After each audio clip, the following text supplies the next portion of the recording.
फरमाते हैं कि बच्चे थे घर में 6-7, गुर्बत थी, काम मिलता कोई नहीं था। और मैं काम चोर नहीं था, काम ढूंढता था, पर अल्लाह की कुदरत के काम नहीं मिलता था। फरमाते हैं कि मैंने एक दिन अपनी अहलिया से कहा कि आज मैं फिर जाता हूँ काम ढूंढने। तो मेरी बीवी बड़ी फर्मा बरदार थी, पर उस दिन ना गुर्बत के हाथों तंग आके कहने लगी, आज नाना कोई तू चीज़ लेके आया। तो मुझसे बच्चों की भूख नहीं देखी जाती है। सब रोगां दा रोग मुहम्मद जिसदा नाम गरीबी, कंड बुला के लंघ जाते नहीं दोस्त यार करीबी।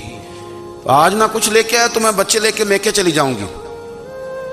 शेख फरमाते हैं कि मैं बड़ा परेशान घर से निकला, पर मैंने सुबह से लेके जोर तक काम ढूंढा, काम मिला कोई नहीं। तो मेरे दिल में ख्याल आया, चलो काम नहीं मिलता तो अल्लाह अल्लाह तो करे ना, चलो बंदों की मजदूरी नहीं मिलती तो रब करीम की इबादत ही करते हैं। फरमाते हैं कि मैंने ना फुरात के पानी से वुजू किया, नहर के।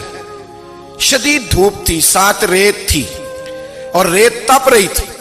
मैंने अपना रुमाल वहीं मुसल्ला के तौर पर बिछा लिया और फरमाते हैं कि जोर से लेकर असर तक नमाज पढ़ी। धूप भी पूरे जोर पे, पर मेरे सजदे का ज़ौक़ भी पूरे जोर पे। फरमाते हैं सूरज भी चमक रहा है और रब की इबादत का ज़ौक़ भी पूरे जोर पे। मैं सजदा करूं तो फिर मेरा उठाने को जी ना चाहे।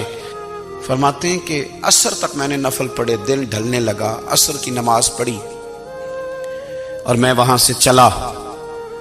अब मैं जब निकलने लगा तो दिल में ख्याल आया कि छोटी छोटी दीवारें हैं घर की, बगैर कुछ लिए जाऊंगा तो बीवी दूर से देखेगी तो शोर करेगी कि फिर खाली हाथ आ गया है।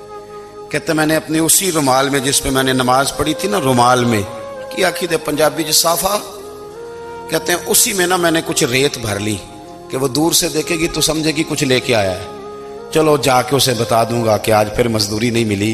कहते हैं वो रेत लेकर जब मैं घर में गया तो पहले बीवी दरवाजे पे खड़ी होती थी, पूछती थी खाली हाथ आ गए हो? आज मैंने देखा तो है ही कोई नहीं। फरमाते हैं मैं अंदर दाखिल हुआ, सलाम लिए, कोने में मैंने वो रुमाल रख दिया और मैंने आवाज दी कि भली मानस कहाँ हो? तो वो कहने लगी आप मुंह हाथ धो ले, मैं रोटी लेके आई। मैंने कहा रोटी कहां से आ गई? यहां तो कई दिनों के फाके, तो कई दिनों की गुर्बत है, यहां तो इस घर में तो फकीरी है। फरमाते हैं कि वो रोटी लेके आई और उस वक्त की जो मौजूदा नेमतें थी, समझ ले सलाद अचार हर चीज साथ लाई। मैंने कहा कि बच्चे कहाँ गए? कहने लगी वो खाना खा के खेलने गए, आप खाना खा लें आ जाते। खाना उसने चुन दिया। मैंने हैरत अंगेज लहजे में सारी नेमतें अपने दस्तरखान पे देख करके बीवी से पूछा ये कहां से आया खाना? बच्चों को तूने कहां से खाना खिलाया? ये सारा कुछ कैसा है? तो कहने लगी पता नहीं आज आप किस करीम की मजदूरी करने चले गए थे, पता नहीं किस करीम की। मेरे घर में तो इतनी नेमतें आई हैं कि मुझसे संभाली नहीं जा रही। इतना अनाज है, इतना गंदुम है, किस करीम के दरवाजे आज चले गए थे? ये कहते कहते वो उठी और उठ करके कहने लगी पहले ही बड़ा कुछ आया था, अब क्या ले आए हो? और जा करके ना उसने वो रेत वाला रुमाल खोला। कहने लगे मैं तो लेके आया था रेत, तो मेरे रब ने उसे भी सोने और हीरे बना दिया था।